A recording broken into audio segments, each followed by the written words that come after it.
Female की यौन में कितने होल होते हैं, इस वीडियो को हम पहले कवर कर चुके हैं, लेकिन अभी रिसेंटली एक मीम चल रहा है जिसमें ये बात करी जा रही है कि एक डॉक्टर ने बोला उसका एक पेशेंट था जो कि पेट में कर रहा था और उसे लग रहा था कि बच्चा होएगा। ऐसे बहुत सारे मीम्स हैं जहाँ नीचे लिखा जाता है कि अरे इतना तो सबको पता है, लेकिन एक्चुअली सबको नहीं पता होता है।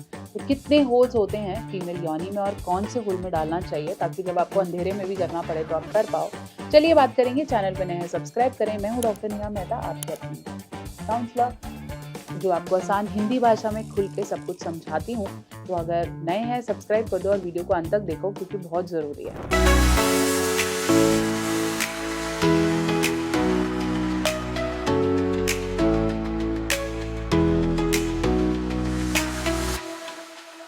तो चलिए हम बात कर रहे थे कि फीमेल में कितने होल्स होते हैं, कौन सा ऐसा होल है जिससे बच्चा होता है या जिसमें इंसर्शन करने से आप प्रेग्नेंट हो सकते हैं या फिर जो सेक्सुअल प्लेजर के लिए बना होता है। हम बहुत ज़्यादा कॉमन इस बारे में बात करते हुए देखते हैं कि एनल कर लो, ओरल कर लो, वजाइनल कर लो, लेकिन क्या इसके लिए अलग अलग होल्स हैं?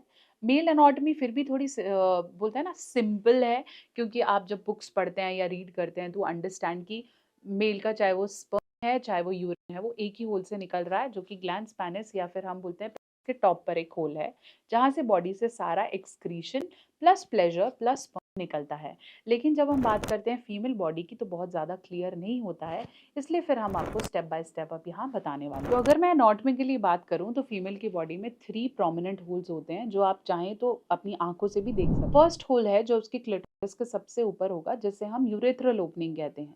ये वो ओपनिंग है जहाँ से यूरिन एजैकुलेट होता है। इस ओपनिंग में आप अपना हैंड, अपनी उंगली कुछ भी इंसर्ट नहीं कर सकते क्योंकि वो सिर्फ यूरिन निकलने के लिए है।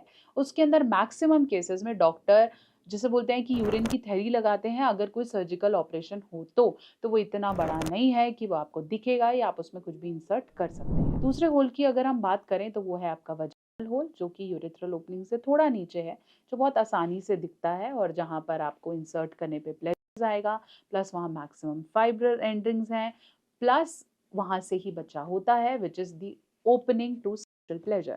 अगर आप वहाँ पे रेगुलरली सेक्स कर रहे हैं तो you will able to have a baby and conceive. फिर हम बात करेंगे थर्ड ओपनिंग की, जिसे आप एनल ओपनिंग कहते हैं। ये वो ओपनिंग है जो आपके डाइजेस्टिव ट्रैक्ट मतलब आपके खाने वाले यंत्र से जुड़ी हुई है, जहाँ से हम अपनी बॉडी से वेस्ट को बाहर निकालते हैं।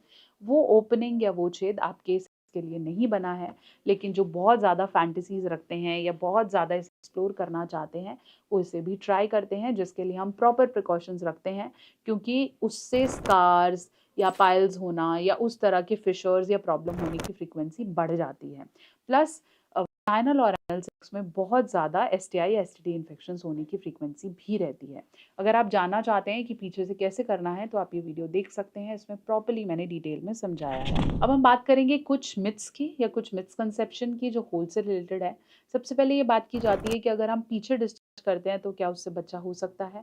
नो। अगर आपका पीछे कुछ डिस्चार्ज गया भी है तो वो एब्सोल्युटली सेफ है, वो ऑलरेडी एक वेस्ट के थ्रू बॉडी से बाहर निकल आएगा, लेकिन उससे एसटीडी इन्फेक्शन या सेक्सुअल इन्फेक्शंस हो सकते हैं। दूसरा बड़ा मिथ है कि अगर आप एक बार एनल कर लो तो फिर वजाइनल में आपको प्लेजर नहीं आता या वो आपको उतना प्लेजर नहीं करता। ऐसा कुछ नहीं है, लोगों की अपनी अपनी फैंटेसीज हैं, अलग अलग एक्सपेक्टेशन है। अगर आपका पार्टनर किसी चीज़ में कंफर्टेबल नहीं है तो उसे नहीं करना चाहिए। और में ही आपके प्लेजर पॉइंट ज़्यादा हैं, एनल में प्लेजर पॉइंट्स नहीं हैं, लेकिन to make it more intensify लोग कर लेते हैं। But if you talk about pleasures तो फिर आपको वजाइनल या क्लिटोरल स्टिमुलेशन से ही आएगा। आशा करती हूँ मेरी वीडियो आपके बहुत से डाउट्स को क्लियर कर पाई है। चैनल पर नए हैं ज़रूर सब्सक्राइब कर दें और ऐसे बहुत से इन्फॉर्मेटिव वीडियोज़ के लिए हमारे साथ जुड़े रहें।